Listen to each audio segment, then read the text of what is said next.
શ્રી સ્વામિનારાયણ ભગવાનની જય.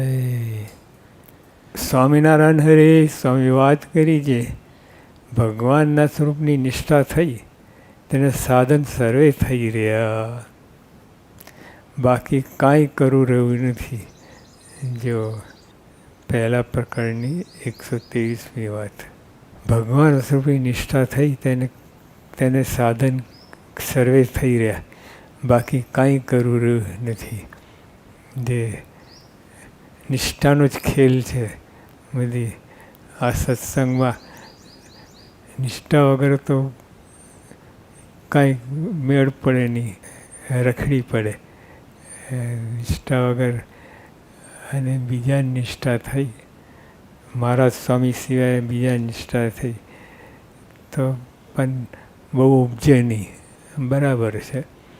પણ મહારાજ સ્વામી નિષ્ઠા થઈ તો સર્વોપરી કામ થઈ ગયું, એનાથી ઉપર કોઈ વાત ના રહે. સ્વામિનારાયણ હરે સ્વામી વાત કરી છે, આ લોકમાં ડાયો તો કોઈ પ્રભુ ભજતો નથી, જે ગાંડો થાય તે ભજે છે. લાવ એક કે લાવ બધા ડાયો હોય એ પ્રભુ ભજતા નથી. ડાયો એટલે ભગવાન સિવાય બીજું કાંઈ જોઈએ નહીં. એ દાનત, એવી દાનત હોય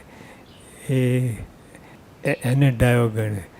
ભગવાન સિવાય બીજામાં કંઈ માલ નથી, એક ભગવાનમાં એવી રીતે જે મનમાં હોય વસ્તી એને ડાયો ગણે. આ લોકમાં ડાયો તો કોઈ પ્રભુ ભજતો નથી. અને બધી દોડ ડાપણમાં બધું ભગવાનની અવગણના કરે. ભગવાનને પણ આપણા જેવા સામાન્ય માને કે ભગવાન, પણ દાનત તો એવી કે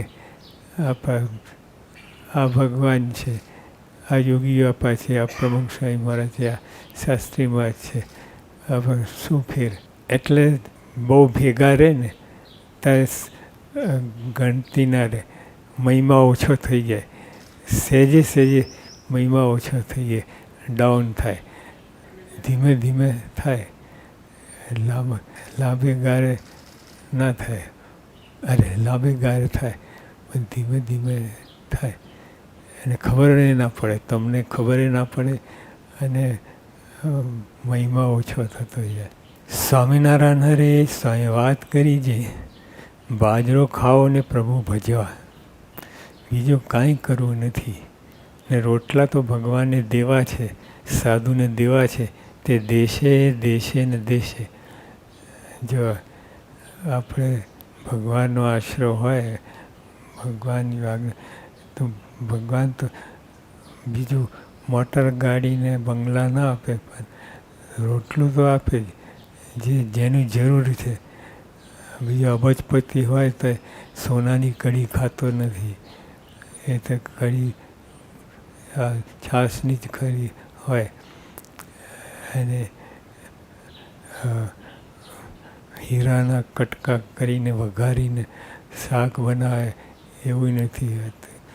એ તો જે હોય એટલે આખી દુનિયામાં બધાને જે પદાર્થ સારામાં સારા હોય તો એ સામાન્ય માણસ મેળવી શકે છે, એવું કાંઈ નથી. જો ચા હોય, ચા ગમે એટલી સરસ ચા હોય તો કેટલા રૂપિયાની થાય, કેટલી ચાની. એ હોટલોમાં એની હોટલનું નામથી કિંમત વધે, બાકી ચામાં તો જે છે એ જ છે. એટલે આ બધા પદાર્થ છે તે બધા મેળવી શકે છે. ધનવાનમાં ધનવાન હોય, ગરીબમાં ગરીબ હોય તો એ પદાર્થ મેળવી શકે છે. તો એટલે એની બાજરો ખાઓ ને પ્રભુ ભજવા, એ મુદ્દો તો આ જ છે. પેટમાં નાખવું, પેટ્રોલ પૂરવું, એટલું જ બધું છે. તો એ તો બધું મહારાજ કહે કે જે ભગવાનનો આશરો હોય એને તો આટલું તો મળે જ. બીજામાં બંધન થાય એટલે ના આપે, નહીં તો એ આપે જેમાં તમને બંધન ના થાય એ બધું આપે. પણ મૂળ તો આટલું જ છે કે પેટ્રોલ પૂરું એને, અને જે ભગવાનનો ભક્ત હોય એને તો એવી જ વૃત્તિ રહે, પેટ્રોલ પૂરું, કંઈ નાખવું. જો ગુણાતીતાનંદ સ્વામી હતા તો રોજ બાજરાનો રોટલો જમતા, પણ લાડુ આવે તો એ જમે, એ પણ એમાં સ્વાદ નહીં, લાડુનો સ્વાદ નહીં, પણ એ બધું ગમે એમ પેટ્રોલ નાખવું એ બધું. એટલે ભગવાનના ભક્તને એવી દાનત હોય, એટલે એને કોઈ તાલમેલ ના હોય એને. એટલે આ બાજરાના રોટલાથી બધું થઈ રહે. બાજરો ખાવાનું પ્રભુ ભજવા, બીજું કાંઈ કરવું નથી. બીજું બધું દોડ છે, દેખાય આ લોકમાં બધું, આ લોકની રીતે લોકોએ જ મોટું જાજુ વાલું કરી મૂક્યું છે. બાકી તો ખરી રીતે તો જોવા જઈએ તો આ આટલામાં જ માલ છે. બસ બાજરો ખાવ પ્રભુ ભજન, બીજું કાંઈ કરવું નથી, બીજું કાંઈ કરવું નથી. ભજન જ કરવાની વાત છે. અને બીજું બધું જ છે એ દોડ છે, બધું ઉપજાવેલું છે. મનુષ્ય માત્ર એ બધું એમાં માન્યો છે, અને એમાં માલ મનાવે છે, બીજાને મનાવે છે, અને બધાને હિલોરે ચડાવે છે. એટલે જો તાત્વિક દ્રષ્ટિએ જોવા જઈએ તો આટલું જ છે, પેટ્રોલ પૂરવું અને બીજું કાંઈ કરવાની જરૂર છે જ નહીં. આ તો બધું કેટલું બધું કર્યું છે, કેટલું બધું દુનિયામાં જોવા જઈએ તો જાતનું બધું, પણ એ કાંઈ કામનું નથી. જોવા જઈએ તો ખરેખર કાંઈ કામનું નથી. હાલ બાજરો ખાવાનું પ્રભુ ભજવા, બીજું કાંઈ કરવું નથી. ને રોટલા તો ભગવાને દેવા છે ને સાધુને દેવા છે, તે દેશે.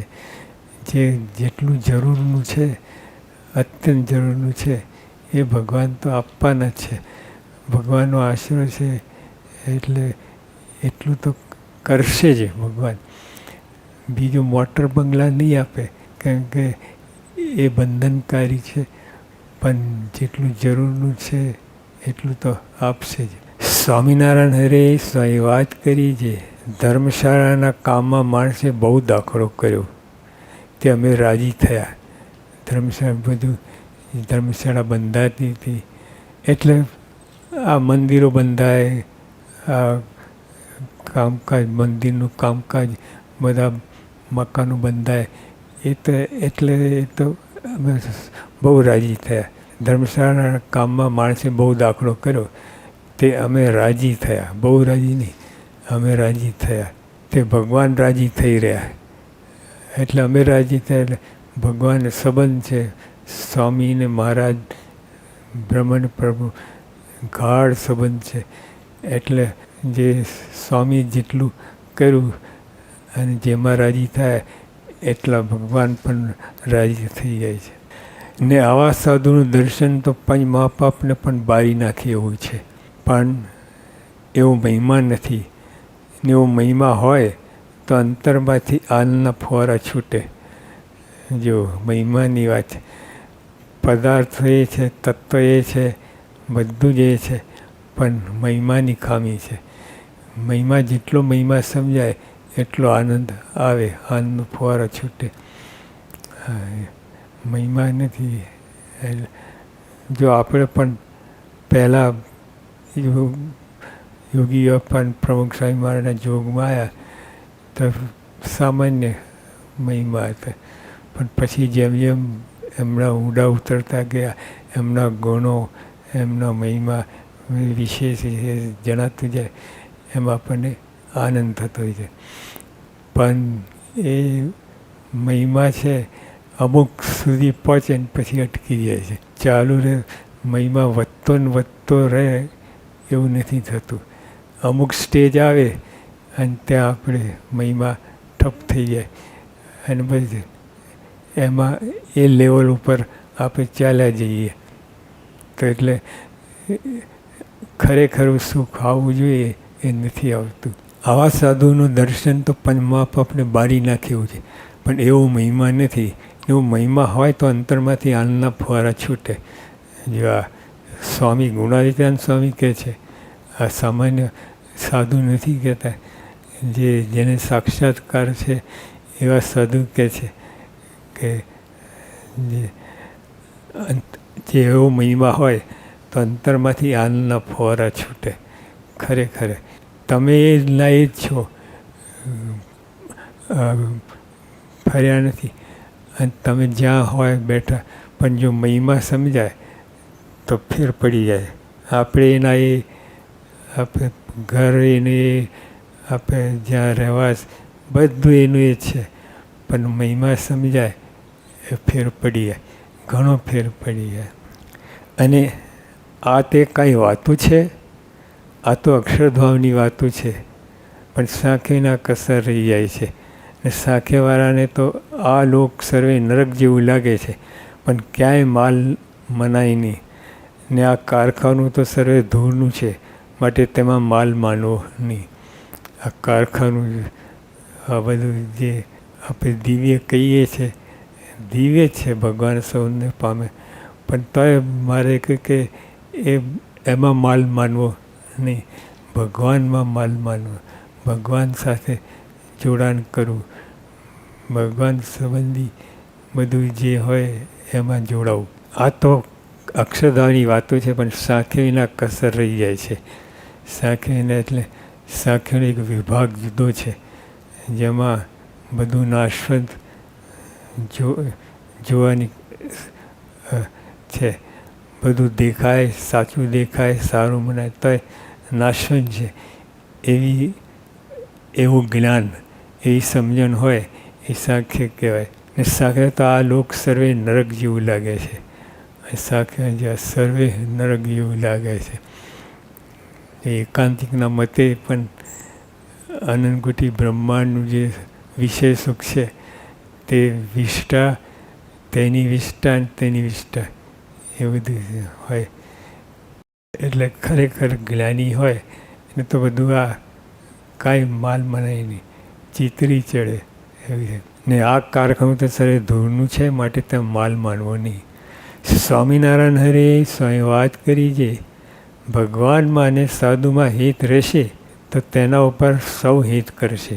આ આપણે જાણી રાખવું, આ સમજી લેવું, ધડ કરવું. કેમ કે ભગવાન સાધુ સાથે હિત રહેશે ત્યાં બધાને હિત રહેશે, બધાને. ભગવાનમાં અને સાધુમાં હિત રહેશે તો તેના ઉપર સૌ હિત કરશે.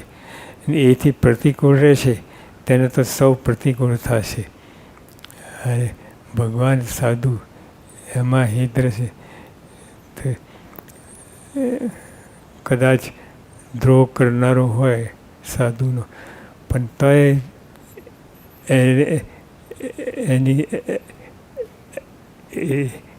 એ સવરું પડશે. કેમ કે ભગવાન સાધુ સામે છે, પણ જે પ્રતિકૂળ રહેશે સાવ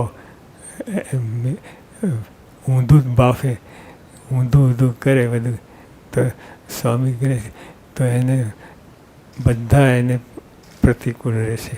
એ વાત સમજી રાખવી, એમાં કાંઈ સંશય નથી. એ વાત સમજી રાખવી, એમાં કાંઈ સંશય નથી. એટલે ટૂંકમાં ભગવાન સાધુમાં હિત રાખવું એ માલ છે. અને આ વાત સમજી રાખવી. સ્વામિનારાયણ હરે સ્વામી વાત કરી છે, દુઃખ કોઈ માનશો નહીં, ને જે જોઈએ તે આપણને મળ્યું છે, ને જાજા રૂપિયા આપે તો પ્રભુ ભજાય નહીં, તે સારું આપતા નથી. સ્વામી વારે વારે બધું આ વાત કરે છે, પણ તો આપણને વિષયમાં, પૈસામાં એ બધા માલ મનાય છે. એટલે હા કરે, પણ અંતરમાં બેસતું નથી. કે આ વાત અંતરમાં જીવમાં બેસી જાય કે આ પૈસા માલ નથી, આ નથી. જીવમાં ઉપરથી નહીં, જીવમાં બેસીએ તો સાનુકૂળ થાય તો ભગવાનનો રાજીપો મળે. સ્વામિનારાયણ હરે સ્વામી વાત કરી છે, કોઈ દુઃખ પામશો નહીં, જે જોઈએ તે આપણને મળ્યું છે. ને 1000 રૂપિયા આપે તો પ્રભુ ભજાય નહીં, એ સાચી વાત. 99 ધક્કો તે સારું આપતા નથી. એટલે મૂળ તો ભગવાનનું ભજન કરાવવું છે.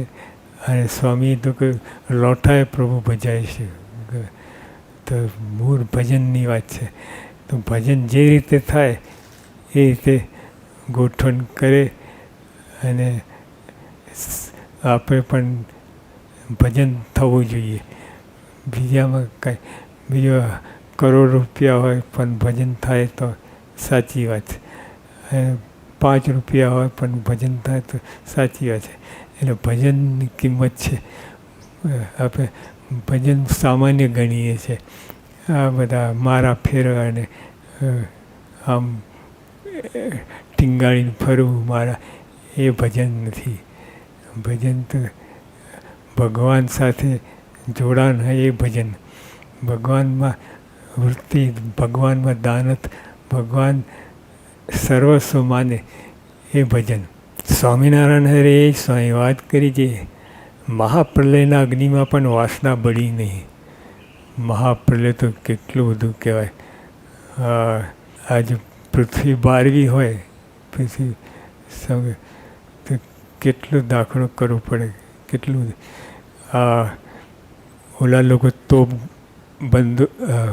તોપ ગોરા બનાવે તો પૃથ્વી 27 વખત નાશ થઈ જાય, એટલું બધું દારૂ ગોરો છે. સત્ય તે હવે પૃથ્વી 27 વખત નાશ પૃથ્વી, એટલે કેટલું પૈસા જોઈએ, કેટલું બધું હોય ત્યારે તો પૃથ્વીનો નાશ કરવો હોય તો પણ કેટલું દાખલ. તો મહાપ્રલયની અગ્નિમાં પણ, અને મહાપ્રલય તો કેટલું મોટું તંત્ર બધું હોય, પણ તો વાસના તો બધી નહીં. વાસના તો હેમખેમ ઉપર આવીને તરે, ડોક્યું કરે અને તમને અંગૂઠો દેખાડે. એવું છે. એટલે જેમાં માખણ હોય ને એ તરે છાશમાં, એ ડૂબે નહીં, એ તરે જ. એટલે એવી રીતે વાસના તરે છે. અંગૂઠો દેખાડે, જાત જાતનું ખેલ દેખાડે તમને, પણ એ વાસના જાય નહીં. મહાપ્રલય અગ્નિ પણ વાસના બળી નહીં. તે વાસના તો કારણ શરીરૂપ જે માયા તે છે. હવે વાસના કારણ સ્વરૂપ માયા છે તે છે. તેને ટાળવું કારણ તો એ છે જે એક તો ભગવાનની ઉપાસના ને બીજી આજ્ઞા. તે શિક્ષાપત્રીમાં કહ્યું છે જે નિજાત્માન બ્રહ્મરૂપમે માનવું, એ આજ્ઞા છે. ખરેખરી આજ્ઞા તો આ છે. બીજી બધી આજ્ઞા બરાબર છે, તમને ભગવાન પાસે લઈ જાય, પણ આ આજ્ઞા એકદમ તરત જ ભગવાન પાસે લઈ જાય. અને આજ્ઞા સારમાં સાર છે. આ આજ્ઞા પાડવી, દેહને આત્મા નોખા કરવાની વાત છે. મુક્તોની પંક્તિમાં ભરી જવાની વાત છે. એવી આજ્ઞા છે. તે વચનમાં મહારાજે સૌને એકાંતિક કરી મૂક્યા. હા, એકાંતિક. જો દેહને આત્મા નોખા થઈ એ જ એકાંતિક છે. એટલે આ આજ્ઞામાં મારે સૌને એકાંતિક કરી મૂક્યા. સહજાનંદ સ્વામી મહારાજની જય.